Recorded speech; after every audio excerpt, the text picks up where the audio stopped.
Ruben Amorim has officially completed his first full preseason with Manchester United. He has finally had the chance to work with the squad on the training pitch and impose his ideas onto the players. Along the way, we've also had some football matches as well, 5 to be exact, 2 of which ended up in Manchester United wins and 3 of which were draws. Along the way, we scored a total of 9 goals whilst conceding 5. It's been a little bit up and down, but most importantly, we've learned a lot. So the first thing that we have learned is the future position of some of these players. For example, Bruno Fernandes. Ever since Amorim came into the club, there have been question marks over whether he is an inside forward that plays in these 2-10 positions or whether he is a deeper midfielder. In pre-season, he has played both roles, and we will come back onto that, but I think he is now largely seen as a central midfielder in this system. He will occasionally play a little bit further forward, but more often than not, I think we will see him in this role here. We've also learned a little bit about Luke Shaw. Typically, in his past, in his career, he has been a player that has bombed on from a fullback position, someone that has looked to overlap quite a lot, not in pre-season. Perhaps this is to protect him from a physical point of view, perhaps it's to get the most out of his technical qualities. But Luke Shaw, very much right now, feels like a left-sided centre-back in this system. We also have to talk about Kobbie Mainoo. Again, a player who has had some uncertainty over his position in the team.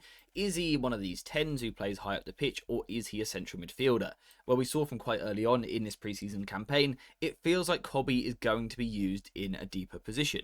Another player that is quite interesting is Diogo Dalot. And I think the reason why Diogo Dalot is interesting is because we all, I think, or certainly a lot of us, have this idea of, or this thought of, could he play in a deeper position? Could he actually be a right-sided centre-back? Someone that would play in the back three, and obviously from that position, offer us a lot of ball progression, with passing but also carrying, striding forward from the back.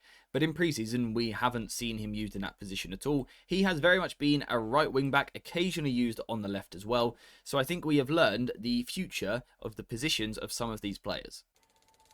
Now, the second lesson that we have learned actually continues on the same theme, and that is, whilst these players do now have ideal starting positions in the team, that will not always remain the same, and it seems like Amorim is putting a big focus on versatility this year, perhaps in an attempt to work with a smaller squad. If you've got players that can play in different roles, you don't need as many footballers, particularly when we're not playing in as many competitions, and there's a few players that sort of highlight the versatility within the squad.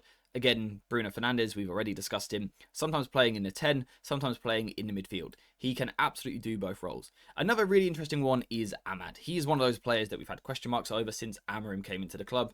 Again, is he a right-sided forward or is he a wing-back? In pre-season, we've seen glimpses of both.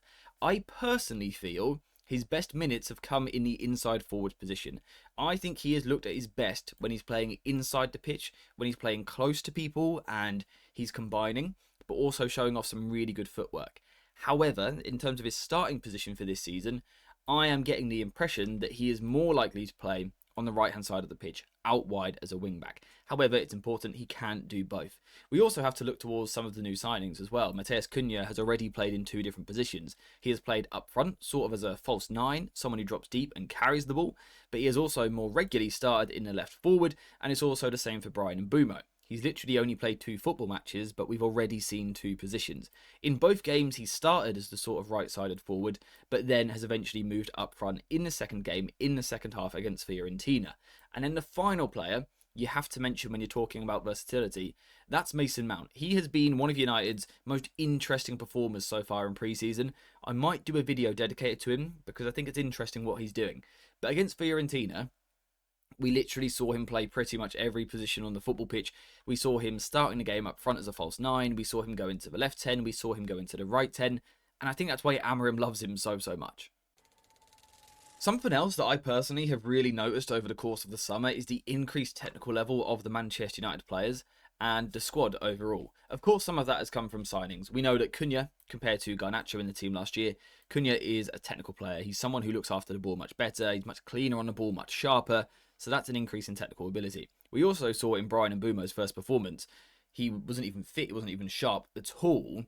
But straight away, his one-touch passing, his first touch, his control has all looked really impressive. And like I said, those two aren't up to speed yet. Amorim has said the same. They're probably around 50-60% of their maximum capacity, their maximum ability. But already we have seen a technical level improving. I think that also comes from the outside centre-backs as well. Where possible, we have seen the likes of Yoro, Luke Shaw, also Aidan Heaven, playing in these wider centre-back roles. And I think the reason for that is because Amorim wants ball progression from them, and you're only going to get ball progression from these guys if they are technical on the ball, if they are comfortable on the ball, but also occasionally expansive and able to move the ball forward. And I think we've seen a real focus on that. And as you now start to look across the Manchester United team, let's just take Heaven out for a moment, we are seeing an increase in the technical levels. You know, we know that Luke Shaw and Yoro are very technical. Bruno Fernandes is very good on the ball, always has been. Dorgu is a player who has pretty good close control. The same for Ahmad as well. And Bumo and Cunha are both comfortable in the half spaces. They can look after the ball, they can take the ball under pressure. We are seeing a more technical team forming in front of us. I think this sequence here against Fiorentina was something that really captured this. You know, we know that Manchester United aren't perfect, and we'll cover more of the negatives a little bit later in the week.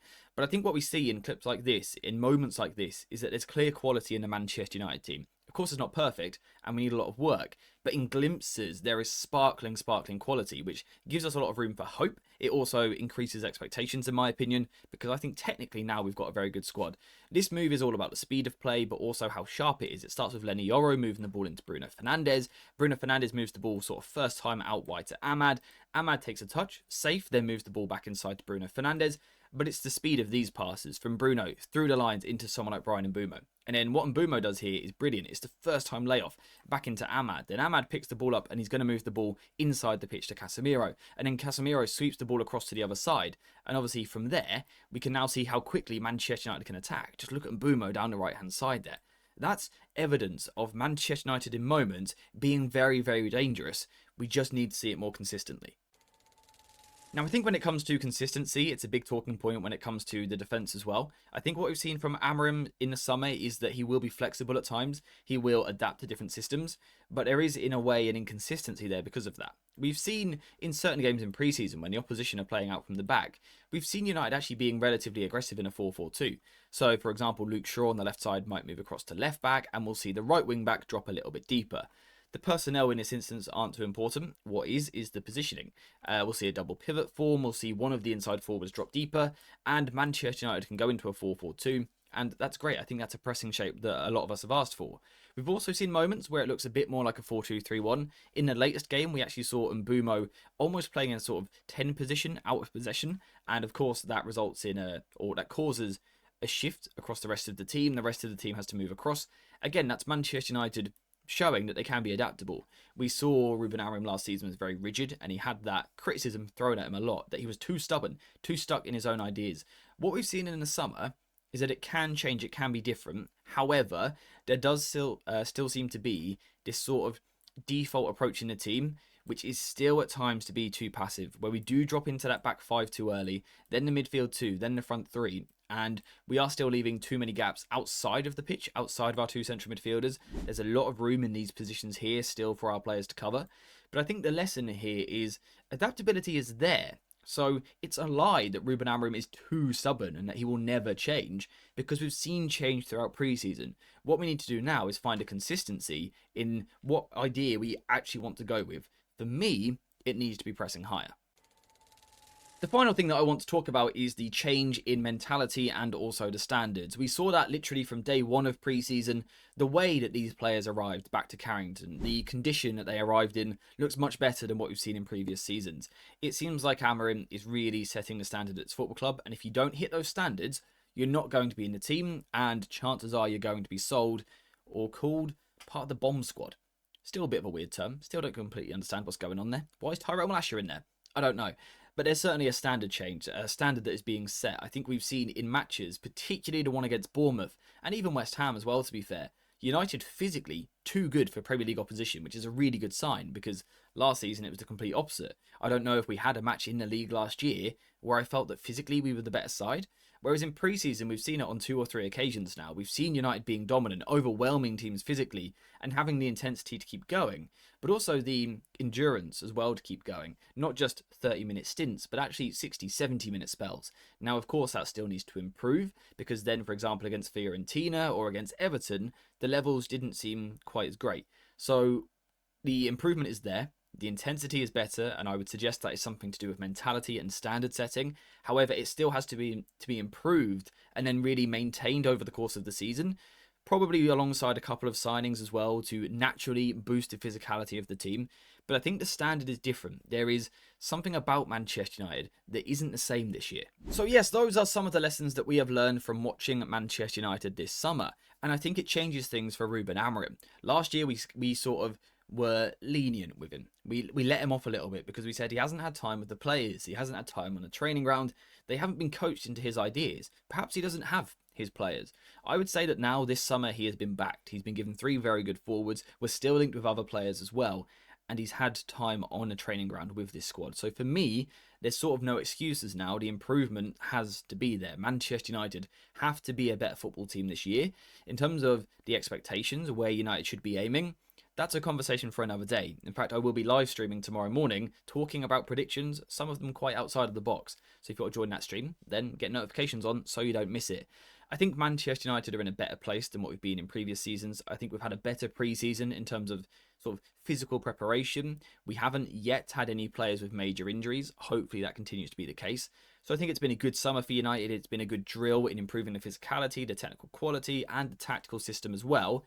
But of course, it still needs work. We're far from perfect. There is a lot of work to do in the early weeks of the season, and of course, beyond that as well. How's that work going to go? Right now, we don't know because, yeah, that's it for today's video. There is nothing else to talk about. Preseason is done. We have learned the lessons from preseason. Now it's about how we take it into the season, and we are just going to have to wait and see what happens. So like I said, for today, that is all. So thank you very much for watching. I hope you have enjoyed this video. If you have, please leave a like and also subscribe. And as always, I'll see you in the next one.